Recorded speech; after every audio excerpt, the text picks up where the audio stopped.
Hello student, ये आपका fourth semester का एग्जामिनेशन अभी जल्दी 18 तारीख से आपका शुरू होने वाला है।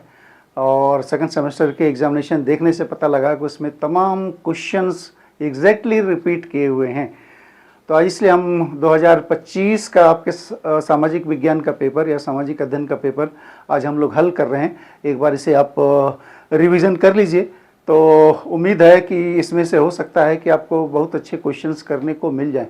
तो देखते हैं कि 2025 में आपके सामाजिक विज्ञान फोर्थ सेमेस्टर्स में क्या क्या क्वेश्चंस आए हुए थे, उसको ज़रा बढ़िया से सॉल्व करते हैं। तो ये 2025 का पेपर है। पहला पेपर है, कुंवर सिंह किस राज्य के जमींदार थे। कुंवर सिंह 1857 का जो हमारा विद्रोह था, प्रथम स्वतंत्रता संग्राम भी जिसको बोला जाता है, तो कुंवर सिंह जमींदार कहाँ के थे ये आपको मालूम भी होगा। ये जगदीशपुर बिहार में एक जगह है, वहाँ के ये जमींदार थे। दूसरा, नाना साहब के दत्तक पुत्र थे। अब ये सवाल थोड़ा सही नहीं है, ये सवाल है थोड़ा गलत, थोड़ा मॉडरेशन में इसमें या प्रिंटिंग में गलत हो गई, क्योंकि नाना साहब का कोई दत्तक पुत्र नहीं था। नाना साहब खुद दत्तक पुत्र थे किसके, बाजीराव द्वितीय के।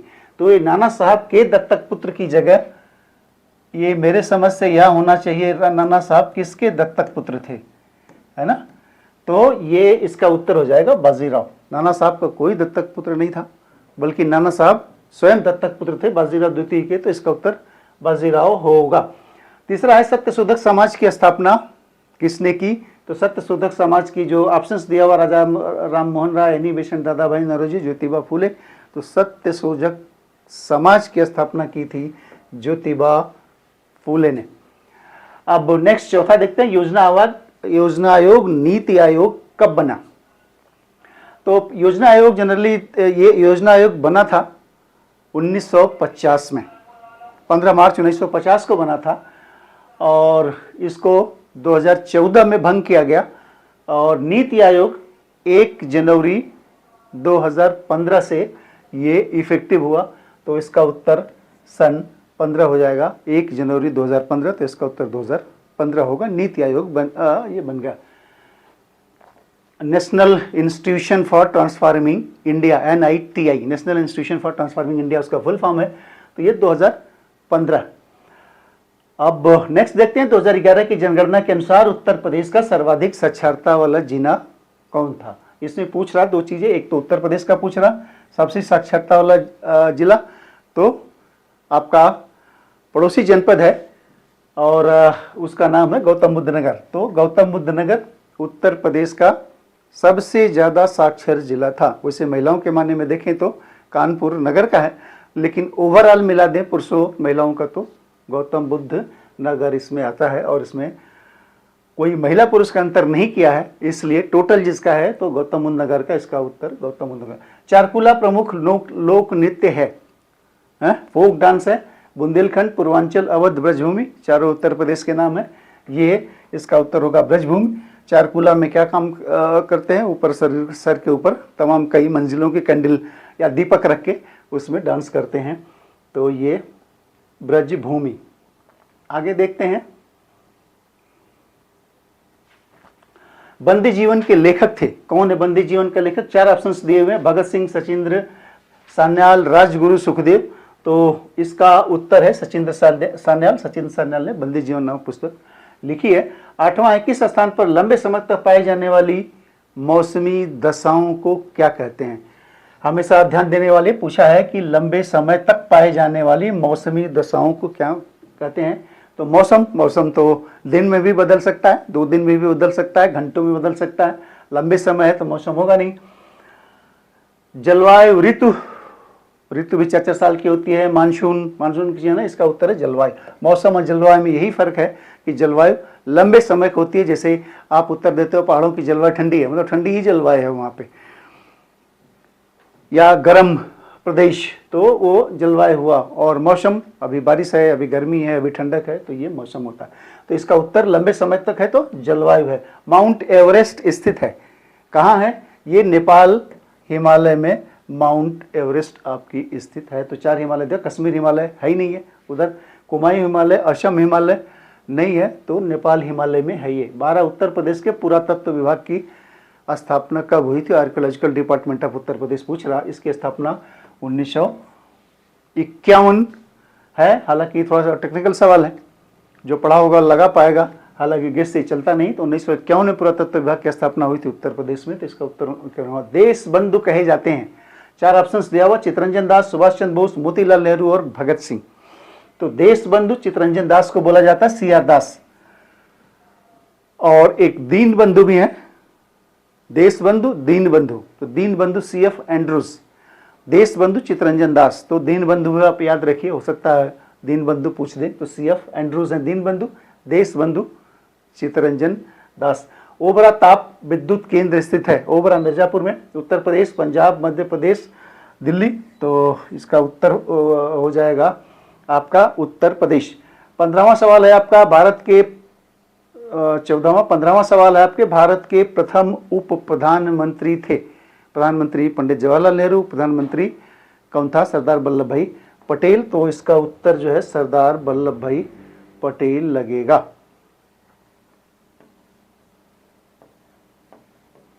एक सवाल छूट गया था 10वां हम लोगों से, ये हम देख लेते हैं। इसमें है 10वां 11वां भी छूटा हुआ है, ये भी देखते हैं हम लोग थोड़ा। इसे माउंट एवरेस्ट के बाद 9वां के बाद हम लोग उसमें चले गए थे। 10वां है, उत्तर प्रदेश का मैनचेस्टर किसे कहा जाता है? तो उत्तर प्रदेश का मैनचेस्टर आप याद रखिए, कानपुर को बोला जाता है। तो इसका उत्तर आ जाएगा कानपुर।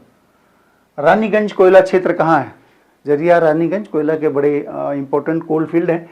तो रानीगंज जो होता है ये पश्चिम बंगाल में स्थित है। ठीक है, तो ये 15 सवाल आपके हो गए मल्टीपल चॉइस के। अब आगे हम लोग दूसरा देखते हैं कि ये आपका लघुत्तरीय प्रश्न क्या पूछा हुआ है। ठीक है, तो लघुत्तरीय प्रश्न 16वां सवाल, 1857 की क्रांति के 4 कारण बताइए। अभी आगे देखेंगे क्वेश्चंस में, तो इससे एक और क्वेश्चंस पूछा हुआ 1857 की क्रांति के ऊपर। ऑब्जेक्टिव में देखें तो कुंवर सिंह के बारे में पूछा हुआ था, नाना साहब के बारे में पूछा हुआ, तो वो भी 1857 के क्रांति से ही रिलेटेड हैं। तो 1857 से 4 सवाल आ गया आपके लघुत्तरीय या अति लघुत्तरीय सब में पूछा हुआ। तो 1857 की क्रांति के 4 कारण बताइए। आप लोगों ने पढ़ा होगा, तो इसमें कई कारण। एक तो है पॉलिटिकल कारण, पॉलिटिकल कारण में है लॉर्ड डलहौजी की राज्य हड़प नीति, डॉक्ट्राइन ऑफ लैप्स। उसमें करते क्या थे कि जिस राजा के कोई उनकी संतान नहीं होती थी, वारिस नहीं होते थे, तो वो अडॉप्ट नहीं कर सकते थे। तो जब संतान नहीं होती थी तो ब्रिटिश सरकार उसे अपने राज्य में मिला लेती थी। तो ऐसे कई राज्यों को इस डलहौजी की इस नीति से हड़प लिया, जिसमें झांसी, सतारा, नागपुर, जबलपुर।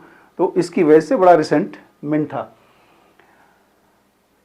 दूसरा कारण था उसी पॉलिटिकल कारण में ही, अवध को उन्होंने 1956 में 1856 में उन्होंने अपने ब्रिटिश राज्य में मिला लिया। कहा कि ये राजा जो हैं या यहाँ के नवाब वाजिद अली शाह ठीक से गवर्नेंस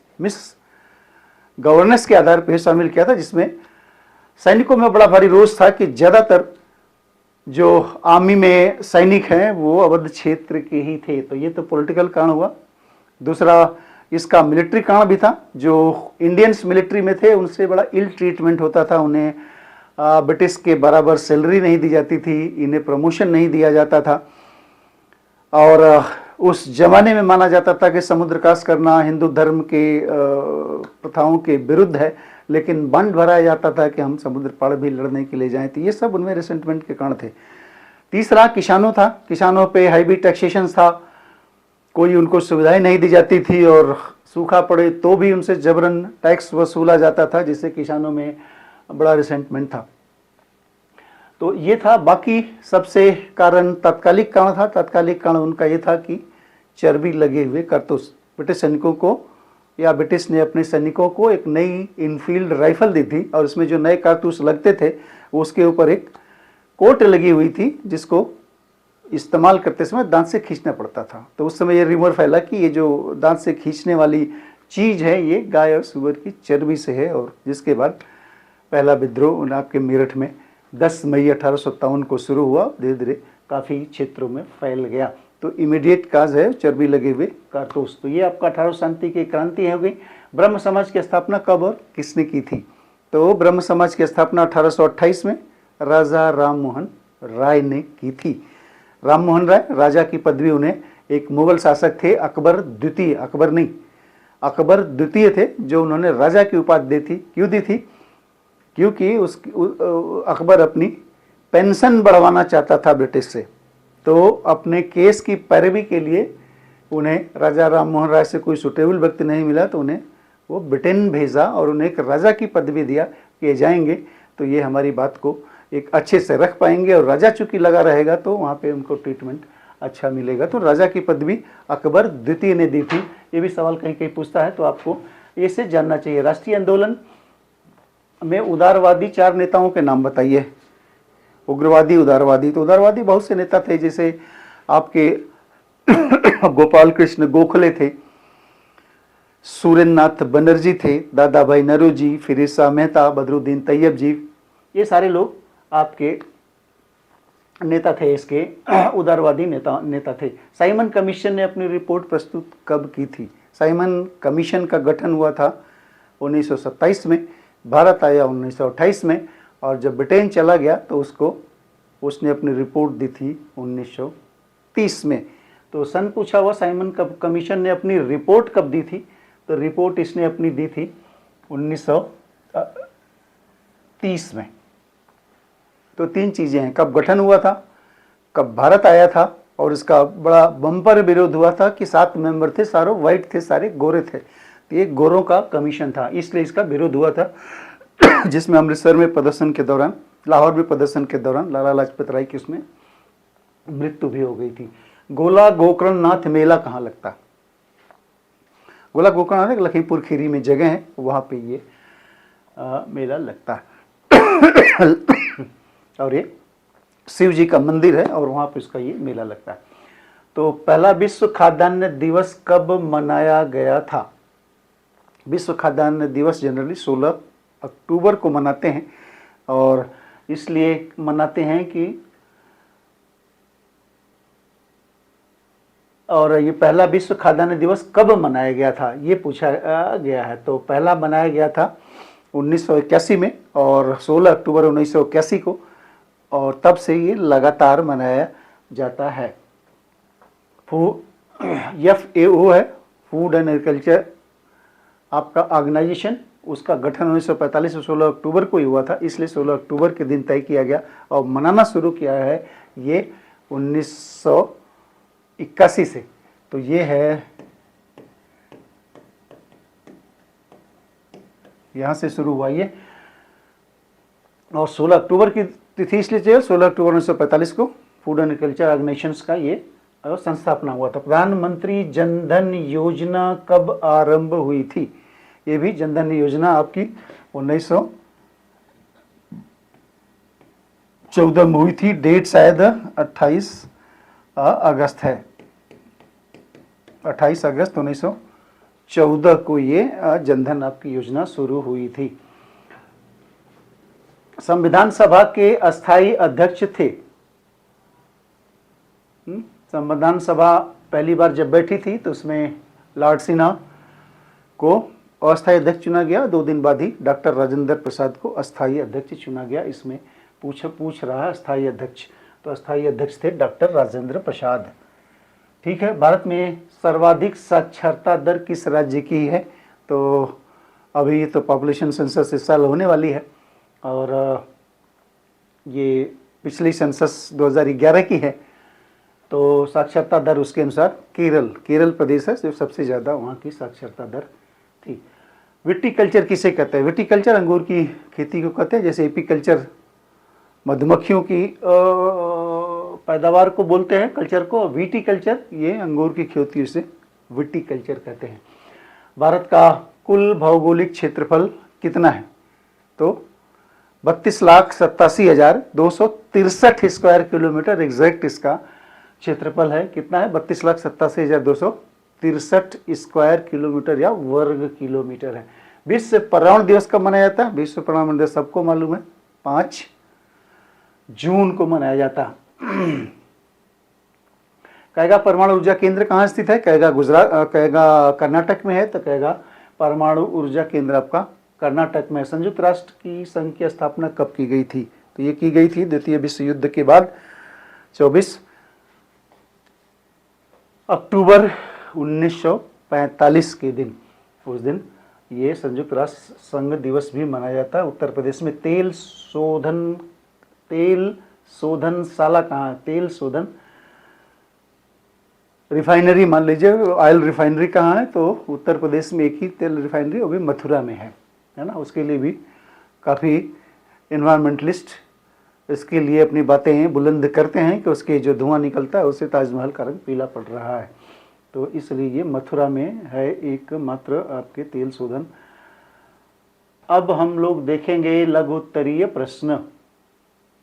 अति लघुत्तरी देख लिया, अब प्रश्न देख लिया, अति लघुत्तरी दिया। लघुत्तरी 10 प्रश्न आते हैं, 2-2 नंबर के आते हैं। तो एक एक पैराग्राफ आपको लिखना, ज़्यादा नहीं लिखना। आपको फोर्थ पे बात करते हैं। फोर्थ का हम लोगों ने यहाँ पे उत्तर भी थोड़ा थोड़ा लिखा हुआ, और इसमें आपके क्वेश्चंस भी है। तो आपका 31वां जो सवाल था फोर्थ सेमेस्टर का, भारत में खाद्य सुरक्षा व सार्वजनिक वितरण प्रणाली का वर्णन कीजिए। तो खाद्य सुरक्षा क्या है? खाद्य सुरक्षा व सार्वजनिक वितरण प्रणाली का वर्णन कीजिए। तो इसमें भारत में खाद्य सुरक्षा का अर्थ देश के सभी लोगों को समय से पर्याप्त और पौष्टिक भोजन मिले ताकि वो एक स्वस्थ जीवन जी सकें। मतलब सारे नागरिकों को समय से पर्याप्त मात्रा में और पौष्टिक भोजन मिले। समय से मतलब जो खाने का समय है 2 टाइम 3 टाइम, तो उन्हें समय से पर्याप्त और सुरक्षित पौष्टिक भोजन मिले ताकि वो एक स्वतंत्र या स्वस्थ जीवन जी सके। इसके 3 प्रमुख स्तंभ हैं। क्या क्या है? पहली तो है availability, accessibility and affordability. Availability मतलब उपलब्ध हो, ठीक है। एक्सेसिबिलिटी मतलब उसके पहुंच में हो। अफोर्डेबिलिटी मतलब उसकी जेब के अनुसार हो। तो उपलब्ध हो, वहां आदमी आसानी से पहुंच सके और निर्धारित कम दाम में उसे खरीद सके, इसका आशय है। प्रक्रिया क्या है? भारत खाद्य निगम, FCI, food corporation of India, वो किसानों से एमएसपी मिनिमम सपोर्ट प्राइस पे खाद्यान्न खरीदती है, उसका बफर स्टॉक बनाती है, उसके बाद फिर राज्यों को आवंटित करती है। राज्य लेके उसे अपने फेयर प्राइस साहबी या कोटेदार के माध्यम से गरीबों को कम दाम में वो अनाज उपलब्ध कराता है। तो ये इनकी ये पूरी प्रक्रिया है। एक और है राष्ट्रीय खाद्य सुरक्षा अधिनियम, नेशनल फूड सिक्योरिटी एक्ट 2013। इसके अनुसार लगभग 75% ग्रामीण और 50% शहरी आबादी को रियायती दर पे ये उपलब्ध कराना या पाना उनका अधिकार है। अभी तो कोरोना काल के बाद से सभी लोगों को मुफ्त में मिल रहा, अभी भी मिल रहा। हालांकि ये नेशनल, ये सवाल भी कभी कभी पूछता है, राष्ट्रीय खाद्य सुरक्षा अधिनियम कब प्रकाश में आया? तो 2013 में बना। अब उत्तर प्रदेश के प्राकृतिक प्रदेश पूछा है। ये उत्तर प्रदेश का प्राकृतिक प्रदेश क्या है? 3 प्रदेश हैं उत्तर प्रदेश के प्राकृतिक प्रदेश में। भारत का नहीं पूछ रहा, उत्तर प्रदेश का पूछ रहा। तो पहले नॉर्दर्न साइड में आप देखें तो भाबर और तराई क्षेत्र है। उसके बाद आए तो गंगा और जमुना का द्वाब है। नीचे आए तो बुंदेलखंड बघेलखंड का पठारी इलाका है। तो जो भाबर और तराई का क्षेत्र है सबसे उत्तरी भाग में है। भाबर थोड़ा कंकरीला पथरीला होता है, और जो तराई का क्षेत्र है वो नम क्षेत्र है, दलदली और नम क्षेत्र होता है। वहाँ पे फॉरेस्ट बहुत हैं। ये जब ऊपर नदियाँ उतरती हैं तो भाबर में वो बड़े बड़े कंकड़ पत्थर में नदियाँ गायब हो जाती हैं, उसके नीचे चली जाती है। बाद में तराई में फिर वो उभर के बाहर आती हैं, और तराई में पूरा घरे जंगल वगैरह पाए जाते हैं। गोरखपुर का इलाका इसमें आता है। गंगा जमुना का विशाल मैदान, उसके नीचे भाबर और तराई क्षेत्रों के नीचे गंगा जमुना का विशाल उपजाऊ मैदान है, जिसमें गंगा और उसके सहायक नदियों द्वारा लाई गई तलछट से जमा करके ये बना हुआ। दक्षिण का पठार नीचे है, इसे बुंदेलखंड बघेलखंड का इसमें क्षेत्र है, और जो विंध्य पर्वतमाला का ये पार्ट होता है। तो उत्तर प्रदेश के 3 प्राकृतिक प्रदेश हैं ये। सांस्कृतिक विरासत क्या है ये पूछा हुआ, उसकी संरचना है तो सुझाव। सांस्कृतिक विरासत का अर्थ उन परंपराओं, कलाओं, ऐतिहासिक स्मारकों और मूल्यों से है जो हमें पूर्वजों से मिले हैं, जो हमारी पहचान के आधार हैं। तो हमारी परंपराएं हैं, हमारे ऐतिहासिक मॉन्यूमेंट हैं, हमारे मूल्य हैं, हमारी कला है, जो हमें हमारे पूर्वजों से मिले हैं और जिनके आधार पे हमारी संस्कृति आज की सांस्कृतिक विशेषता है, हमारी सांस्कृतिक पहचान। आप पूछा है कि सुझाव दीजिए आप संरक्षण हेतु, तो आप क्या सुझाव देंगे? कुछ सुझाव तो ये है कि पहला जो लोग जाते हैं वो नुकसान न पहुंचाए, गंदगी न करें, पहला तो यही है। दूसरा है कि जो भी स्थानीय कलाएं हैं या भाषाएं हैं उनको बढ़ाने के लिए कार्रवाई की जाए, कार्यशालाएं आयोजित की जाए, प्रचार प्रसार किया जाए, उनका लोगों को जागरूक किया जाए, उनके ऐतिहासिक और सांस्कृतिक महत्व के बारे में बताया जाए ताकि वो जागरूक होकर उनको नुकसान न पहुंचाएं। जो हमारे पास प्राचीन दस्तावेज है, पांडुलिपियां हैं, कलाकृतियां हैं, उनका डिजिटलीकरण किया जाए ताकि वो नष्ट न हो पाएं और जो इन्हें नुकसान पहुंचाता है उनके कठोर दंड भी दिया जाए। तो ये कुछ चीज़ें हैं, ये तो आप लिख सकते हो।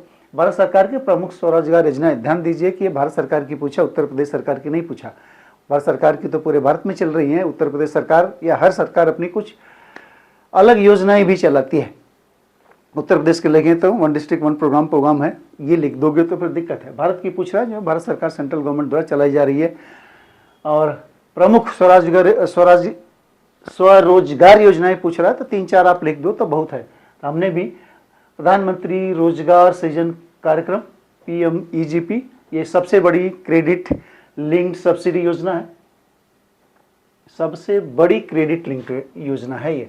इसमें होता क्या है, इसमें विनिर्माण के लिए 50 लाख और सेवा क्षेत्र के लिए 20 लाख तक की ऋण की सीमा निर्धारित की जाएगी। विनिर्माण क्षेत्र मतलब मैन्युफैक्चरिंग, आप कुछ बनाते हैं तो उसके लिए 50 लाख, और सर्विस सेक्टर है, सेवा क्षेत्र, उसके लिए 20 लाख तक आपको लोन मिल सकता है। और शहरी क्षेत्रों में 15 से 20% सब्सिडी है और ग्रामीण क्षेत्रों में 15 से 25% है, ग्रामीण क्षेत्रों में 25 से 35% तक इसमें सब्सिडी दी जाती है। अब आगे देखते हैं मुद्रा योजना में छोटे कारोबारी हैं उनको बिना गारंटी के 10 लाख तक ऋण दिया जाता है।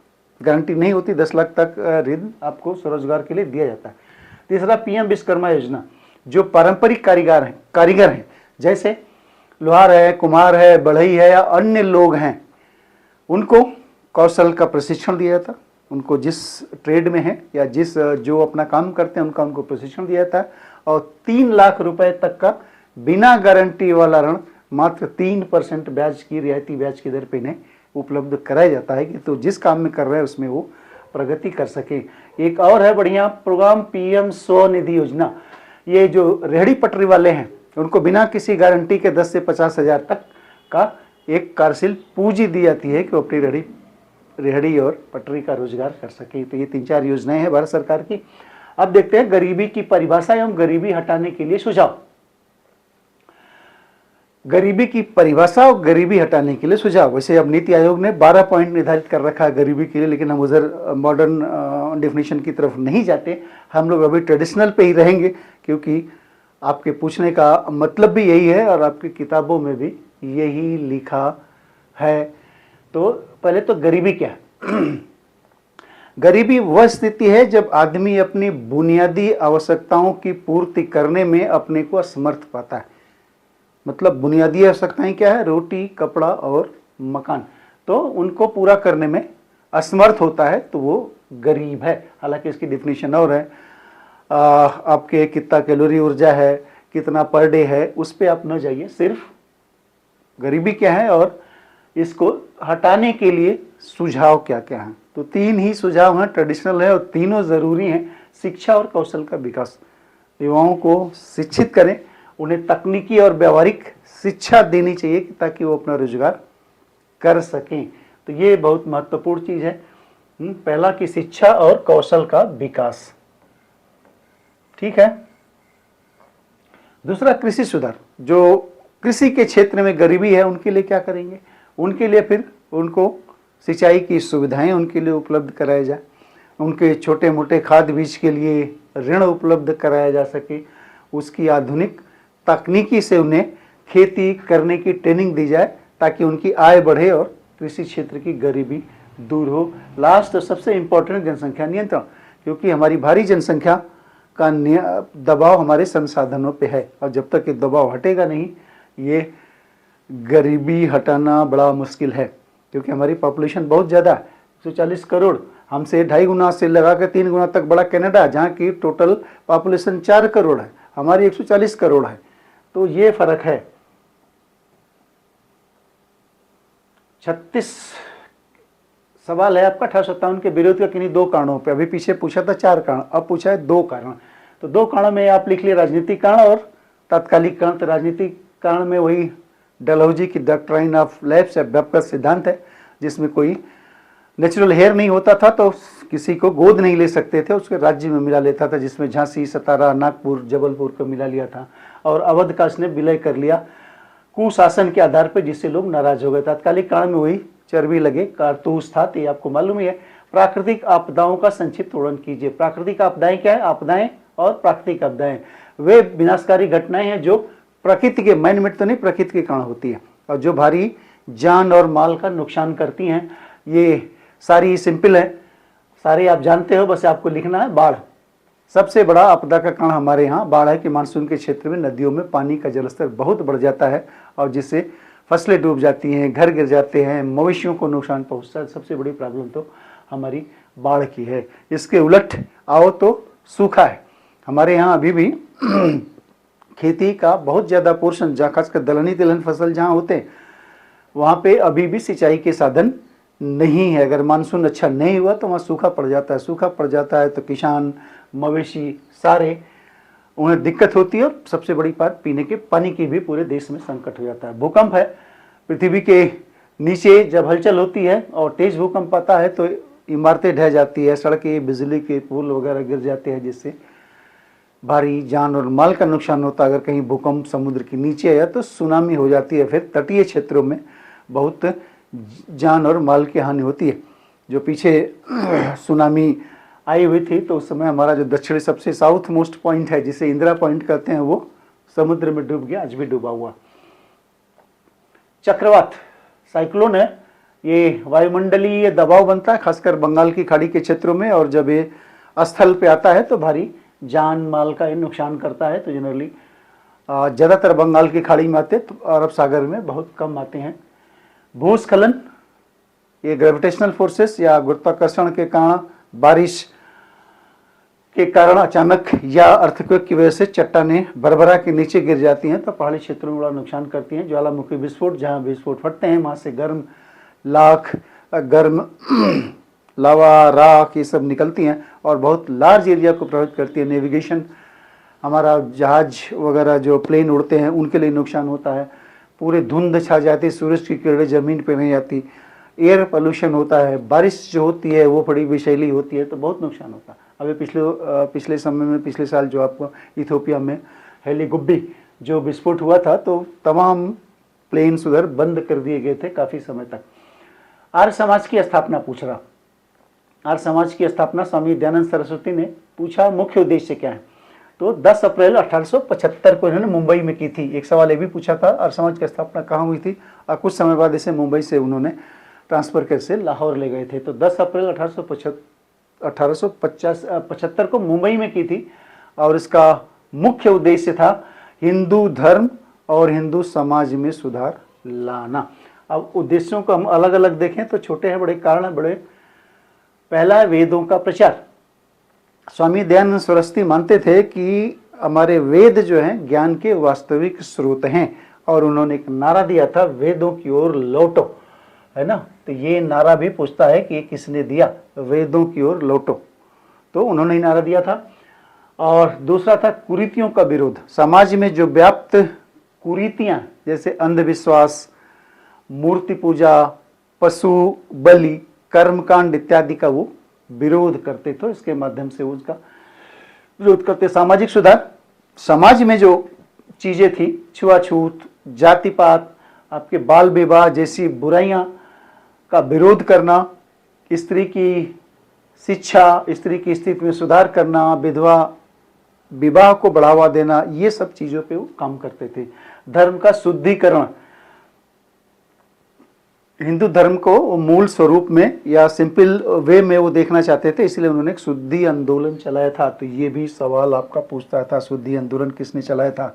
शुद्धि आंदोलन में क्या था, जो हिंदू धर्म से लोग अलग अलग धर्मों में चले गए हैं, मुस्लिम बन गए, क्रिश्चियन बन गए, किसी धर्म में चलेंगे तो उन्हें वापस ले आना, उनका शुद्धिकरण करके अपने उसमें शामिल करना। तो शुद्धि आंदोलन और वेदों की ओर लौटो, ये दो चीज़ें इससे अक्सर पूछता है। कब स्थापना हुई थी? 1875 में, और स्वामी जी ने एक बहुत मशहूर पुस्तक लिखी है, सत्यार्थ प्रकाश। तो ये किताब के बारे में भी पूछता है, तो आपको आइडिया इसकी थोड़ी सी होनी चाहिए। एक ईश्वर में भी विश्वास करते थे, एक ईश्वर में वो विश्वास करते थे, उनका कहना किसी ईश्वर को मानो, एक ईश्वर को मानो। ये नेहरू रिपोर्ट 1928 में साइमन कमीशन का विरोध हुआ, तो लॉर्ड बर्कनहेड थे, भारत सेक्रेटरी थे, उसमें उन्होंने चैलेंज किया था कि भारत अपने लिए कोई हमें अपना संविधान बना के दिखाए जिसका विरोध न हो। तो उसके वे में कांग्रेस ने फिर मोतीलाल नेहरू की अध्यक्षता में एक समिति गठित करी थी और इसे संविधान बनाने की जिम्मेदारी सौंपी थी। तो इन्होंने बड़ी मेहनत से किया। इसमें अध्यक्ष तो पंडित मोतीलाल नेहरू थे और सचिव उनके बेटे थे जवाहरलाल नेहरू थे और 7 अन्य सदस्य थे। 9 लोगों की कमेटी थी और इन्होंने जो रिपोर्ट दी उसमें बहुत अच्छी बातें कही थी। डोमिनियन स्टेटस की बात करी कि ब्रिटिश साम्राज्य के भीतर ही हमें एक 100 शासी डोमिनियन दिया जाए। दूसरा, संयुक्त निर्वाचक मंडल, सांप्रदायिक आधार पर जो निर्वाचक मंडल की जगह पे एक संयुक्त निर्वाचक मंडल, इसमें सभी जात पात के लोग वोट दें। मौलिक अधिकार, इन्होंने 19 मौलिक अधिकार, आज तो हमारे पास 6 हैं, 19 मौलिक अधिकारों की मांग की थी। वयस्क मताधिकार, 21 वर्ष से अधिक आयु के सभी स्त्री पुरुषों के लिए एक वयस्क मताधिकार की इन्होंने बात करी थी। धर्मनिरपेक्षता, इन्होंने स्पष्ट किया था कि राज्य का कोई आधिकारिक धर्म नहीं होगा, सभी धर्मों को स्वतंत्रता दी जाएगी। संघीय ढांचा, केंद्र में एक द्विसदनीय या बाइकैमरल लेजिस्लेचर होगा, जो मंत्रिमंडल होगा उसके प्रति जवाबदेह होगा। भाषाई आधार पर प्रांत के पुनर्गठन का इन्होंने रिकमेंडेशन किया था, लेकिन रिपोर्ट बहुत अच्छी थी। इसे न ब्रिटिश सरकार ने माना, न ही जिन्ना के नेतृत्व में मुस्लिम लीग ने माना, लेकिन इसके बहुत से प्रावधान बाद में हमारे संविधान में शामिल किए गए। लास्ट है नागरिक सुरक्षा, और ये सिविलाइजेशन हो गया है, ये गलत है, ये सिविल है, सिविल डिफेंस। तो नागरिक सुरक्षा एक ऐसा संगठन है जो युद्ध के समय या किसी आपदा के समय ये नागरिकों के जीवन बचाने और उनकी जान माल की रक्षा करने के लिए काम करता है और प्रशासन की ये मदद भी करता है। तो मुख्य काम होता है इसका कि ये जनता का मनोबल बनाए रखे, उनको प्राथमिक चिकित्सा प्रदान करे, प्रशासन का सहयोग करे। और इसके लिए जो अधिनियम है, नागरिक सुरक्षा अधिनियम 1968, ये याद रखिए, ये पूछ सकता है आपके इम्तिहान में, इसी के तहत काम करता है। और जिसमें काम करने वाले लोग होते हैं वो स्वयं सेवक होते हैं, स्वैच्छिक होते हैं, काम तो कुछ और करते हैं, लेकिन स्वेच्छा से इस आपके सिविल डिफेंस में वो काम करते हैं। तो ये आपका पूरा पेपर 2025 का है, तो इसमें आप पढ़ लीजिए। 26 में उम्मीद है कि इससे आपको कुछ लाभ मिलेगा और कुछ मिलते जुलते सीधे सवाल आपके एग्जाम में ज़रूर पूछे जाएंगे।